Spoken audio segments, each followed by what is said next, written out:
Hello friends, I am Rishita Gupta. I have secured rank 18 in UPSC Civil Service exam this year. This was my first attempt and my optional is public administration. And today I would like to share my strategy for the same. First of all, don't be scared of taking public administration, which is one of the most passionate optional subjects among all. If you have fair interest in understanding the concepts and knowing the fundamentals of administration, particularly the theoretical aspects of the same, you can easily go for this subject. Also, public administration lies at the interface of various other concepts. So, it is a more or less a very multi-dimensional subject, so you will enjoy studying it. Only thing is that you have to ensure that you have a very simple strategy. This exam is enough difficult, let's not make it more complicated by a difficult strategy. So, a very simple and very consistent strategy will help you get good marks in the subject. I have scored 312 marks and you can go about scoring 300 plus by this simple strategy.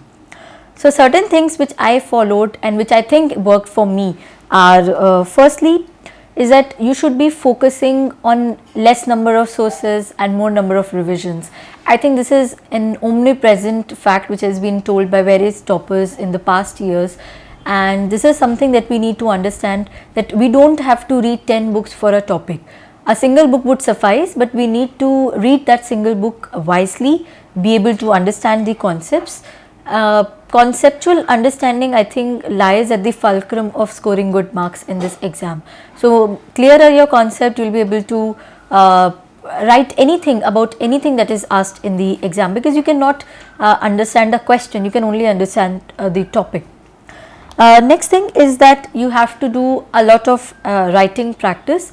As we all know that there is dire shortage of time in the examination hall, and in that less time you have to think, analyze, write. So, it is very difficult to manage that if you do not practice in advance. So, do some writing practice, take test series, so that you would be able to know your shortcomings and how you have to improve. Last but not the least is how you have to ensure that you do not study the subject in any isolation. You have to link various topics among themselves in a given paper. Besides that, you also have to ensure that you adequately link paper 1 with paper 2. From your end, there should be no difference between the two. You should be writing elements of paper 2 in paper 1 and vice versa. Beside that, you should be able to link a static with the dynamic. So, for instance, you read a thinker, you read about his theory, his postulates, you should be able to link it to current happenings. So, for this, whenever you read newspaper, keep this thing in your mind that this particular topic, this particular article, editorial could be relevant with this particular topic of the exam. So, in that way, these various levels of interlinking will help you to understand the concepts even in a better format. Following up with the sources, as I already mentioned that you need to refer to very few sources. So, I am sharing mine. In paper 1, I refer to business studies NCERT class 12th and BCom and MCom material. Now, this is a little off track of referring to business books for the public administration examination, but trust me, for administrative thinkers and behavior, you will be able to understand their theories in a more simple language if you refer to these books. You can definitely add this with Prasad and Prasad for thinkers, and Mohit Bhattacharya, The New Horizons of Public Administration. Again, that book is relevant for almost all the topics of this particular paper. Other than that, I also refer to IGNOU material, which is easily again available. And last but not the least is the second ARC. Second ARC reports are although more relevant for paper 2, but even in paper 1, as I said that you have to interlink the papers, you will be able to find a lot of topics where second ARC reports are very relevant. For a particular topic which is public policy, which is very important topic of this paper, I referred a specific book named Bidyut Chakrabarti and Prakash Chand Public Policy. this book has details of various models of public policy and how various public policies are formulated. For paper 2, I refer to Rajni Goyal and Arora for the concepts. For various other concepts which are very factual in nature, I also referred Lakshmikant, the basic Lakshmikant that we refer for political science. Other than that, it's all the second ARC reports, Niti Aayog data, PRS data, data from various ministries. So more or less the government data and government sources have been my sources for this exam, because the more you quote what is happening in the government, more authentic your answers would seem. Next is the newspaper. We all know the importance of newspaper in this entire examination.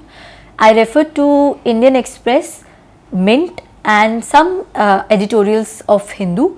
I would make short notes of the same after having read the newspaper, only of what I have been able to understand. So my notes would not be big copying from the newspaper. It would be just a couple of lines or a paragraph or so to know what I have been able to understand from the same. Next, I would like to speak about the answer writing strategy. So I tried to stick to a particular format for the answers. This I discovered after having written various tests. So what did I do? I had a format for instance for paper 1. There is the general format which you have to follow for both the papers, that is introduction, body and conclusion. And how to break that, because it's not easy to figure out कि हम introduction को break कहाँ पे करें, what is introduction, body क्या होता है. So you need to define that this is how I am going to introduce my answer and how I am going to conclude. Introduction and conclusion I think are very important and very defining of an answer. So in introduction for paper 1, I would explain the concept, because paper 1 में more or less कोई concept होगा, कोई thinker होगा, तो 2-3 line में उसको explain कर दिया. And with that I would add an example from paper 2 so that I am able to establish the link right from the introduction. Then in the body I would go into the detail of whatever relevant thinker is, और एक thinker लिखने के बाद I will try to link it with another thinker. For instance, कोई question human relations पे आता है, आपने पहले MP फॉले की thinking लिख दिया, then आपको लग रहा है कि यार इस क्वेश्चन पे शायद अब्राहम मैस्लो की कोई थ्योरी का एस्पेक्ट आ सकता है या हर्बर्ट साइमन की कोई थ्योरी का एस्पेक्ट आ सकता है, to try to link with at least one thinker, मतलब make that a formula that at least एक थिंकर से तो लिंक हमें इसको करना है. And after that in the body itself जो भी डायरेक्ट क्वेश्चन में पूछा गया था जिस थिंकर या जिस थ्योरी के बारे में, उसका 1 या 2 पॉइंट में criticism and positive aspect. Try to be critical in your answer by writing both the positives and negatives. And now coming to conclusion, try to make your conclusion more application based, because at the end of the day अगर एक particular question आपसे पूछा गया है तो उसका कुछ purpose है, otherwise वो question paper में आता ही नहीं. तो try to find the purpose of the question and try to write in the conclusion कि ये इसका application है. For instance, this year in paper 1 there were I think a couple of questions which was directly from NPA, the new public administration. So try to ensure कि आप conclusion में ये चीज़ highlight करें that how that world over new public administration has been taking a place. Coming to paper 2, again more or less same answer का format रहा है, but यहाँ क्योंकि थोड़ा dynamic का scope ज़्यादा है तो वही चीज़ें हैं. तो introduction में what I used to do that in a couple of line I would try to show the examiner that I have understood why we've asked this question. This is a very, I think, a trick that I discovered, that once you explain the examiner कि ये question क्यों आया और मुझे पता है ये question क्यों आया है, so it reveals कि आप पूरे साल newspaper से updated रहे हैं और आप एक aware citizen हैं. तो जैसे इस बार judiciary पे question आ गया था paper 2 में, so I wrote about why that was asked, because the judiciary was in news throughout the year for some or the other reasons. तो आप वो मेंशन कर दीजिए. एंड उसके साथ कोई अगर कोई कमेटी की रिपोर्ट आपको ध्यान में आती है या anything which is relevant, try to mention that. In body I would explain जो भी क्वेश्चन में था, then be critical, again writing the positives and negatives, and meanwhile try to link it with paper 1. So any thinker there will always be a topic which you can put in the paper 2 of paper 1. So try to do that.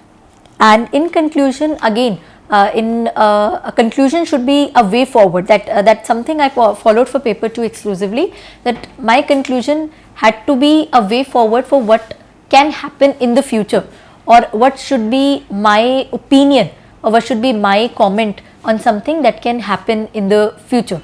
So that was how I followed the answer writing in public administration. So if you go about doing simple strategies, simple things, adequate revision, adequate writing practice, you will be able to get through good marks. Thank you.